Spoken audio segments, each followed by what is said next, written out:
But I do think one thing that really irks me on the left, and I don't really have a lot of faith in the right, so you tend to criticize the people that you line up more, that you care more about, and that would be the Democrats for me. People lost trust in them because the voters were saying there was a concern. There were people across the board saying they had a concern.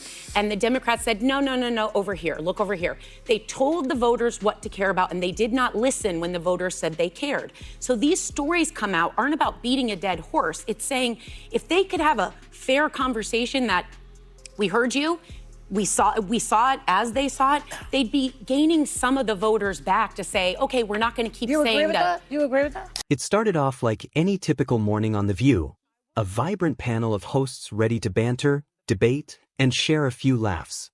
But the mood shifted fast. What was meant to be a routine discussion about the 2024 election took a sharp turn the instant someone brought up the unspoken concern: Joe Biden's mental fitness. I think that I want to move on from why the Democratic Party lost, and I want to hear from the Democratic Party about how we are going to take our country back and how what they are going to do to combat fascism and what they're going to do to stop the Medicaid cuts that are going on, to stop giving tax cuts to billionaires, to stop taking federal workers' pensions away, to stop taking federal jobs away, to stop taking education away, to stop attacking our institutions, to stopping, why is this Trump administration stopping medical research, cancer? I want to talk about why this administration is giving refugee status to South African white Afrikaners as opposed to Afghans and Ukrainians and people of color. That's what I want to talk about. I think The moment Biden's cognitive decline was mentioned, the energy on set shifted dramatically. Faces tightened, voices rose, and suddenly the spotlight widened. It wasn't just about Biden anymore. It hinted at a deeper, unspoken truth the Democratic Party might be hiding. Some hosts tried to brush it off as a distraction, but others weren't about to let it go. 77% of Americans in 2023 said Joe Biden was too old to run again. And they were told, sit down, shut up, he is the nominee. And then when it became untenable and he stepped aside, they anointed Kamala Harris. There was not a primary, there was not a Democratic process. And then when she lost, they said, don't look backward, we're moving forward, we're not even going to talk about why we didn't listen to you. We had Joe Biden here last week. It was an honor to have him. I think he is a good man. I do not think he could have been president for 4 more years. The hardest job on the planet. Can this guy be president? He was elected. I didn't vote for it. Real quickly, President Biden took responsibility at this table, which is something that I'm frustrated with the Democrats. He said, he did take this falls on me. And I said that was the clearest answer of what people needed to hear. Alyssa refused to stay quiet while her co-hosts deflected for a man she felt had no place running the country. She didn't mince words. This wasn't mere damage control. It was a deliberate cover-up. And not just any cover-up, but what she called the biggest political scandal in modern American history. Quoted in this book of saying they would be boxed out of meetings if they raised concerns. And there's very specific examples. George Clooney goes on the record to Jake Tapper and says he moved mountains. He flew in from Italy to do this record fundraiser for Joe Biden. Joe Biden didn't recognize George Clooney. One of the most recognizable, men on the planet. And now that's not a presidential duty. It's not the job. You don't have to recognize George Clooney. But does that give you confidence that in the middle of the night, if China's about to attack us, there's a breaking out in Iran, that he is the sharpest person to be able to handle that? Which administration texted plans to their brother? The Trump. Yeah. But it's just like Joe Biden. No, but do we just keep lowering the bar because Trump is bad? Nothing else is bad because Trump is bad? But that can also be true. Yeah, but I have the ship has sailed. It's out in the ocean somewhere with Biden. We have Trump it's over. Get over it. No, we have Trump because you guys screwed this up. With all due respect. All right, but According to Alyssa, the American people had been misled for 4 relentless years. Not just by political elites, but by the media and those sworn to defend democracy itself. Oh, and before we dive deeper, make sure to like this video and subscribe.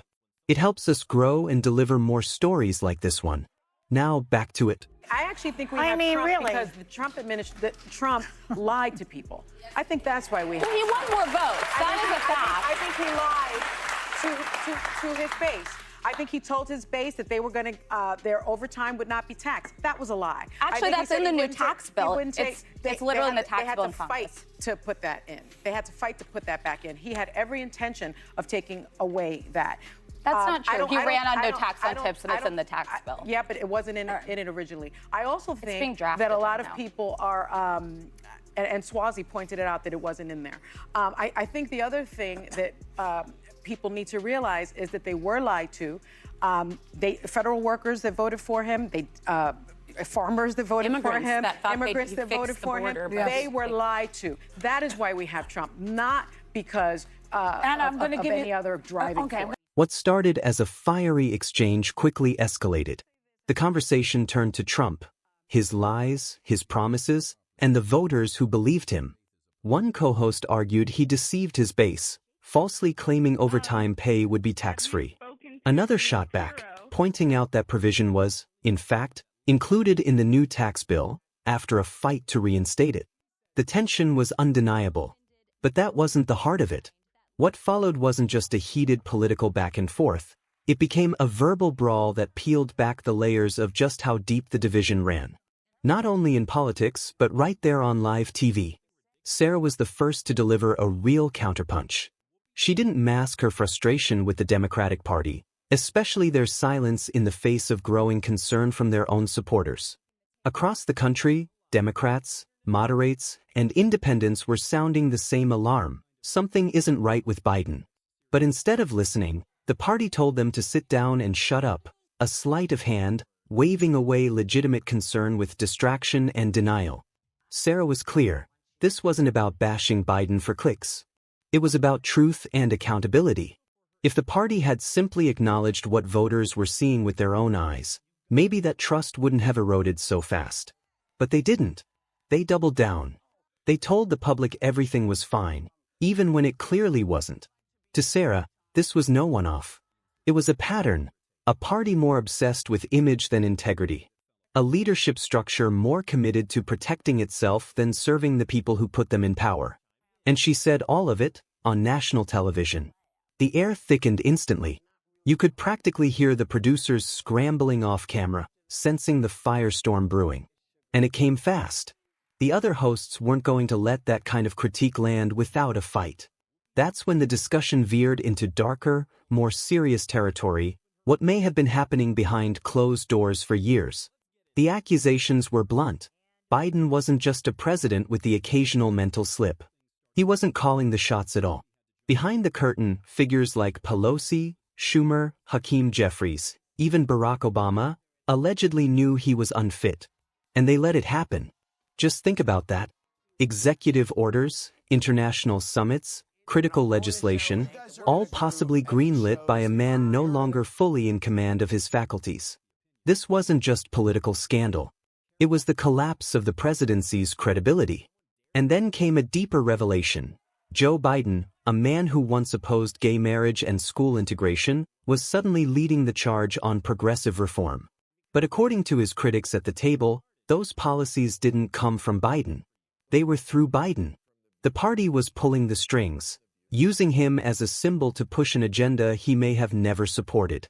Even the pride flags flown over the White House came under scrutiny. Not because of what they represented socially, but because of what they meant politically, props in a carefully curated performance.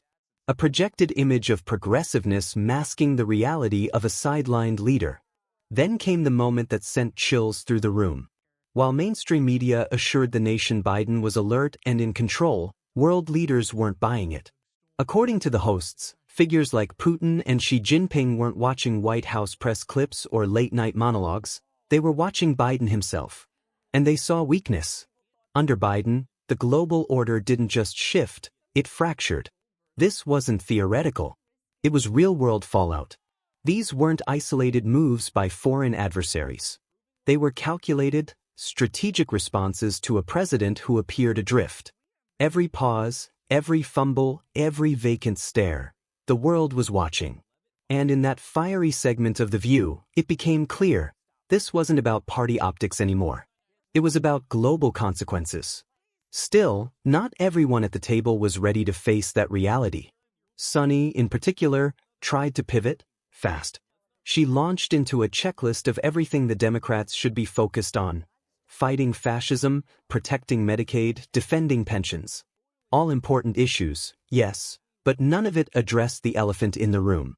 It felt like two entirely different conversations were unfolding on the same set. And that made it all the more jarring.